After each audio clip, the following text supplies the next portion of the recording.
रावलपिंडी के दिल में जब खोट दिखाई देता है तो उसको भी सपने में बालाकोट दिखाई देता है।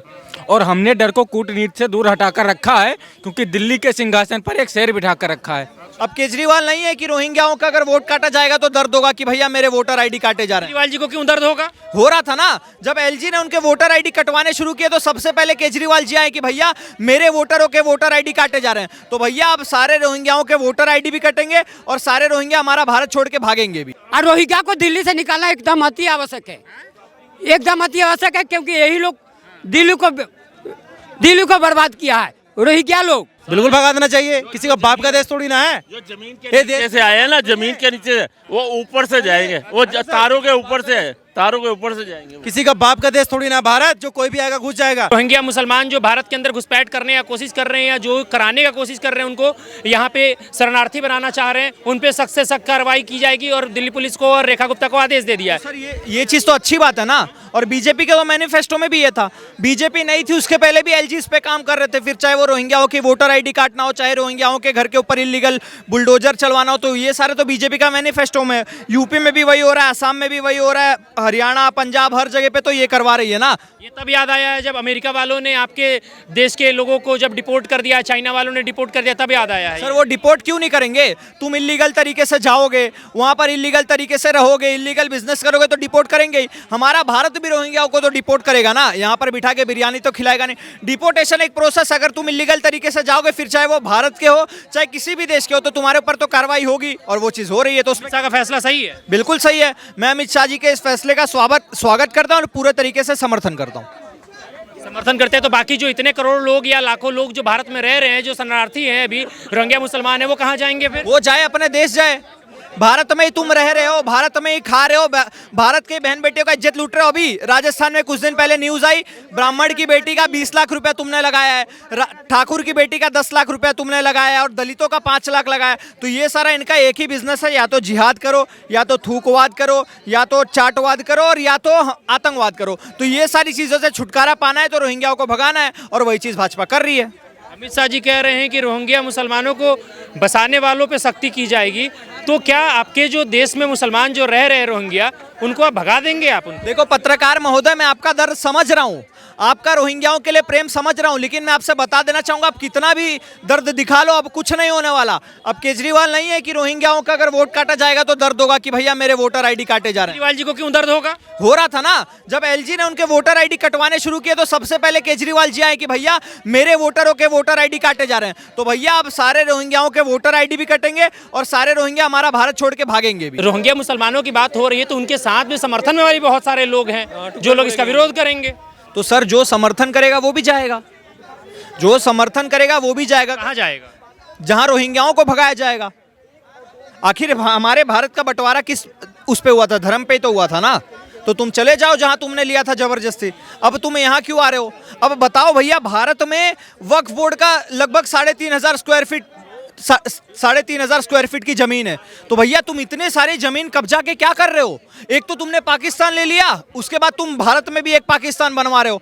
तो ये सारी चीजें बीजेपी ही आइडेंटिफाई कर रही है। और अगर भैया जिसको दर्द है, तो अरविंद केजरीवाल को दर्द था तो अरविंद केजरीवाल ही साफ हो गए। तो भैया जिसको जिसको दर्द होगा वही साफ हो जाएगा भारत से। क्या बोल रहे भाई साहब? टुकड़े टुकड़े गए कि मोई मोई होती है, होगी, अब होती रहेगी। अच्छा, भाई साहब की राय भी सुन लेते हैं। अमित शाह कह रहे हैं जो रोहिंग्या मुसलमानों को जो बसाने का काम कर रहे हैं दिल्ली के अंदर या देश के अंदर, उनको भगा देना चाहिए, उन पे सख्ती करनी चाहिए। सुनिए मीडिया वाले, अरे सही में भगा देना चाहिए, क्योंकि सैफ अली खान के यहाँ घटना हो गया। सैफ अली खान तैमूर नाम रखा है बेटा का, लेकिन मैं क्या कर रहा है ये लोग देखिए। ये दिल्ली के मुस्लिम लोग खुद बसा रहे हैं रोहिंग्या को। ये तो आपका समाचार में भी निकला था कि हाथ काट दिया, पैर काट दिया, जान भी मारने के लिए रोहिंग्या तैयार था। सैफ अली खान को कौन बोल रहा है कि सैफ अली खान बसा रहे हैं? ये तो प्रमाण आपका निकला था ना कि हाथ पैर काट दिया है वो सैफ अली खान। हमला हुआ था, ये थोड़ी कहा गया था कि सैफ अली खान ही रोहिंग्या को बसा रहे हैं। अरे रोहिंग्या ही था, रोहिंग्या नौकर था जो कि सैफ अली खान को हमला किया। और रोहिंग्या को दिल्ली से निकालना एकदम अति आवश्यक है, एकदम अति आवश्यक है, क्योंकि यही लोग दिल्ली को बर्बाद किया है। रोहिंग्या लोग दिल्ली को बर्बाद कर रहे हैं क्या रोहिंग्या लोग? भैया आप चूरन चटाएंगे बस उधर कुटुंबकम का, तो रोहिंग्याओं को बाहर निकालेंगे? आप जवाब दे दीजिए ना, एक मिनट से पूछ लीजिए। आपको पूरी जिंदगी सिखाया गया है, सारी धरती के लोग हमारे भाई बहन हैं, तो रोहिंग्याओं को क्यों बाहर निकाल रहे हैं, क्या प्रॉब्लम है आपको? अमित शाह जी को तो हो गई ये समस्या, कह रहे हैं कि घुसपैठियों को हम रहने नहीं देंगे, हम जो घुसपैठियों को ला रहे हैं उन पर भी सख्त से सख्त कार्रवाई की जाएगी। तो फिर वसुधैव कुटुंबकम का नारा क्यों देते हो? अरे तो हमारे देश में जो है कोई भी इलीगल तरीके से आ जाएगा तो क्या हम उसका स्वागत करेंगे? तो भैया आपकी पूरी धरती आपका घर है, पहले इस कॉन्सेप्ट से तो बाहर निकलिए। विश्व गुरु और विश्व गुरु बनने का, पूरी धरती हमारी घर है, आवारा भाई लाडली बहना योजना से बाहर निकलिए, तब ना रोहिंग्याओं के मैटर पे आएंगे। आप अपनी पब्लिक को बताइए तो सही कि हमारे एंसेस्टर ने क्या क्या कुर्बानी दी है जिसके नाते आपके इस स्थिति में पहुंचे हैं। ये मुस्लिमों को क्यों काफिर, मुस्लिम लोग क्यों हम लोग का धर्म को काफिर बोलते हैं? काफिर को मार दिया जाए, इनको से जवाब पूछिए। बस दीजिए। तुमको बता रहे हैं हमारे धर्म को ये लोग अपमान करते हैं। जो अपमान करने वाला, काफिर समझने वाला हम लोग को, हिंदू को, हम लोग के देश में रहने वाला, क्यों ऐसा हो रहा? क्यों काफिर किया है? सब यही कर रहे हैं बांग्लादेशी, इनका जो यही कर रहे हैं, बांग्लादेशी कर रहे हैं, इनका इलाज सही कर दिया। जो भी क्राइम हो रहा है वो सारे बांग्लादेशी रोहिंग्या मुसलमान कर रहे हैं। वो बिल्कुल यही कर रहे हैं। और तो कह रहे हैं जो भी क्राइम हो रहा है, मीटिंग हुई है, मीटिंग होती रहेगी हर महीने, और इनका इलाज होगा ही होगा। इनकी मोए का होगी। देखिए ऐसा है कि आप लोग अपनी जनता को सिखाएंगे कुछ और, करेंगे कुछ और, ठीक है? ऐसे काम नहीं चलता। आप लोगों को सच बताइए। इन्होंने एक बात रखी कि सारे क्रिमिनल, भैया वो पूरे वर्ल्ड का यही डाटा है, ठीक है? आप अमेरिका ले लीजिए, यूके ले लीजिए, किसी कंट्री में चले जाइए, इवन इंडिया ले लीजिए, यहाँ भी तिहाड़ जेल में 80-20 का रेशियो है ना। चले जाइए वहाँ आपका रेशियो 80-20 का उल्टा मिलेगा। क्यों? क्योंकि जितना क्राइम वो रिलेटेड होता है वो उनमें उनकी भागीदारी सबसे ज़्यादा होती है। ये पूरी दुनिया में चलता है। मेरी प्रॉब्लम इस बात से है कि भैया आप जनता को कहते हैं कि भैया मैं वैक्सीन, पूरा दुनिया हमारा घर है, 4 रोहिंग्या आपके पास आ जाएंगे तो उनको बाहर निकालना। भैया ये बताइए कि पिछले 11 सालों में आपने कितने बांग्लादेशियों को बाहर निकाला?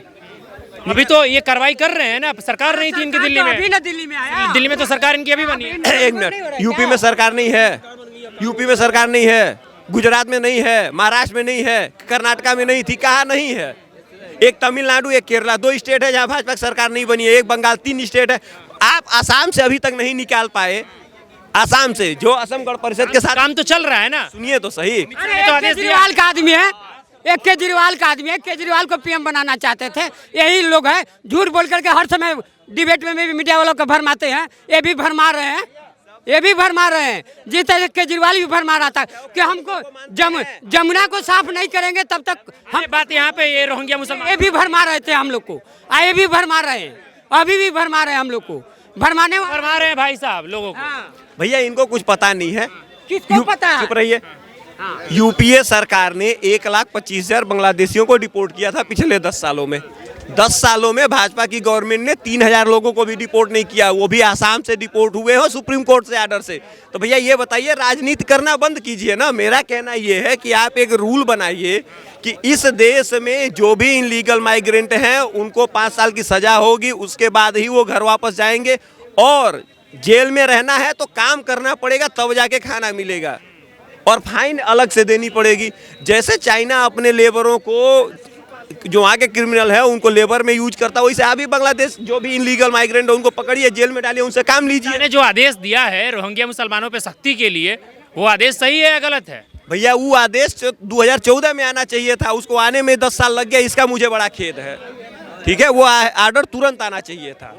तो मतलब आप समर्थन दे रहे हैं ना अमित शाह की बातों को? भैया मैं इसी बात का समर्थन कर रहा हूँ कि ये होना चाहिए था, और ये जो हमारे देश में वो चूरन चटाया जाता है ना, वो चूरन चटाना बंद कर दीजिए, चटाना बंद कर देना चाहिए। भाई साहब, अमित शाह जी कह रहे हैं रोहिंग्या मुसलमानों को जो है, जो भी बसाने का काम कर रहे हैं उन पर जल्द से जल्द और सख्त कार्रवाई की जाएगी। बिल्कुल करनी चाहिए। रोहिंग्या और बांग्लादेशी दोनों पे होनी चाहिए कार्रवाई। ये जो बांग्लादेश, ये जो आपको वेस्ट बंगाल है, वहाँ भी बहुत हो रहा है। अब आपको अधीर रंजन चौधरी के रिमार्क्स देखे, कह रहे सबसे ज़्यादा जो है ना ये नमक हरामी कर रही है ममता बनर्जी, तो उनके ऊपर कार्रवाई होनी चाहिए। वो क्या करते हैं, वो करते हैं जो बंदे आ रहे हैं उनके ऊपर क्राइम खुद करते हैं। हमारे देश के जो मुसलमान हैं, ओरिजिनल मुसलमान असली, उनका नाम बदनाम होता है। ये क्राइम खुद करते हैं, रेप खुद करते हैं, चोरी डकैती खुद करते हैं। और ये होता क्या है, वेस्ट बंगाल से है ना, झारखंड से वहाँ आते हैं पहले, और फिर है ना धीरे धीरे आते हैं। अंकल कह रहे हैं जो भारत के अंदर जो क्राइम होता है वो सारे रोहिंग्या मुसलमान करने का काम करते हैं। सही तो बोल रहे हैं अंकल, कौन सा गलत बोल रहे हैं? अंकल का 70 साल उम्र हो गया, इनको पता है मैं 29 साल का हूँ, अंकल 70 साल का है, 40 साल बड़े हैं मेरे से, मेरे ज़्यादा इनको ज्ञान है। तो सही तो बोल रहे हैं अंकल। अमित शाह जी कह रहे हैं जो भी रोहिंग्या मुसलमानों को लाने का काम कर रहे हैं दिल्ली के अंदर या देश के अंदर, उन पर सख्त से सख्त कार्रवाई की जाएगी। अमित शाह तो अब जो करने वाले हैं बहुत तगड़ा तगड़ा काम करने वाले हैं। आपने आज सुना होगा आदेश क्या दिए हैं, आज तगड़ा वाला आदेश दिए हैं। कुछ एरिया में पूरा जो है ना चौर चंकर पूरा हेवी लगा दो कि कोई ना घुस पाए ना कोई जा पाए, जो जा पाए वो हमारे इशारे से जाएगा और जो आएगा हमारे इशारे से आएगा। ठीक है, घुसपैठियों को भगा देना चाहिए। बिल्कुल भगा देना चाहिए, किसी का बाप का देश थोड़ी ना है। जो जमीन के नीचे से आए हैं ना, जमीन के नीचे वो ऊपर से जाएंगे, वो तारों के ऊपर से है, तारों के ऊपर से जाएंगे। किसी का बाप का देश थोड़ी ना भारत, जो कोई भी आएगा घुस जाएगा। हम तो बांग्लादेश के भी आधा लेने वाले हैं। बोलिए, इसका भी आधा लेने बिल्कुल जाएंगे सर।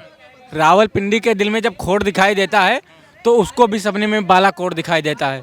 और हमने डर को कूटनीति से दूर हटाकर रखा है, क्योंकि दिल्ली के सिंहासन पर एक शेर बिठा कर रखा है। तो बिल्कुल रोहिंग्या जितने भरे हुए हैं घुसपैठी बिल्कुल जाएंगे। अमित शाह जी कह रहे हैं, सही कह रहे हैं। सही कह नहीं रहे हैं, एकदम 100% सही है। हाँ, करके दिखाएंगे। ये बताइए, ममता बनर्जी आज जीतते आ रही है, 120 सीट पे भारी पड़ती है, ये कहाँ से वोटर आता है?